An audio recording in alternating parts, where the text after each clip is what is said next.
Did you know that AI is already taking Malaysian jobs, but the companies are hiding it from you? As of 16th of July 2026, 52,600 Malaysians have already applied for unemployment benefits after losing their jobs. Now that's already 70% of the entire number recorded in 2025. And compare that to the first 6 months of last year, job loss applicants are up by 38%. Now here's where it gets interesting. You might be assuming that these are mainly factory workers or low-skilled workers, maybe due to the war and stuff like this. They're not. 51% of the people being retrenched are PMET type workers. What's PMET?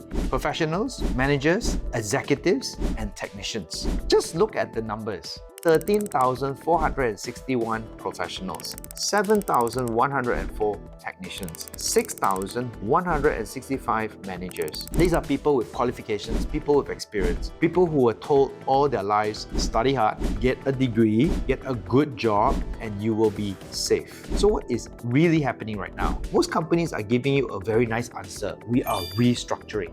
Okay. But here's what I found interesting. Researchers in Malaysia looked into all types of people who were losing their jobs, and they noticed something interesting. The jobs that AI can do more easily are also the jobs where more people are losing work. Let me give you a simple example.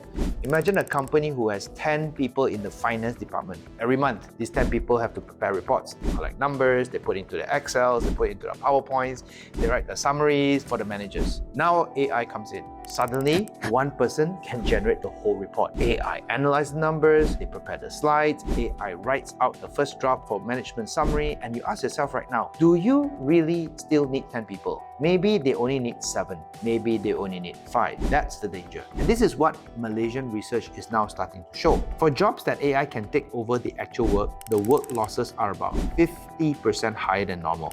Now, I'm not saying AI personally fired every one of these people. Of course not.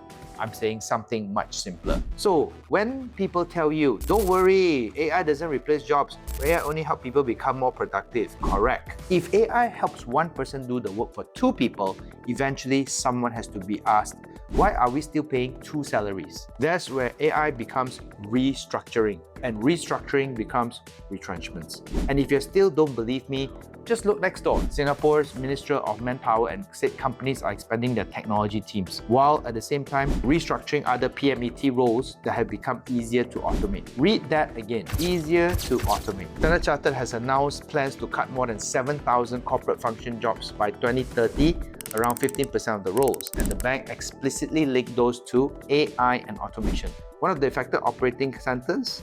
Kuala Lumpur. So what should you do? So I'm not going to tell you to panic, although you should be panicking the shit out of you right now, but I'm going to tell you to be prepared. Number 1, become the person using AI, not the person competing against it. Take your job, write down 10 things you're doing most often right now and ask yourself, how many of these 10 things can AI do already? Reporting, researching, presentations, copywriting, data analysis, administration, basic coding, or even just customer replies. If AI can do 50% of your work, don't hide from it. Learn to use it at a 2x, 3x, or 5x more. Because when management eventually asks, who do we still need? You will want to be the employee controlling the technology, not the employee that's doing the work that technology already replaced. Number 2, stop depending on one income. This is probably the most important financial lesson of the AI era. If your salary comes from one income and one employer controls that salary, you don't really have income diversification.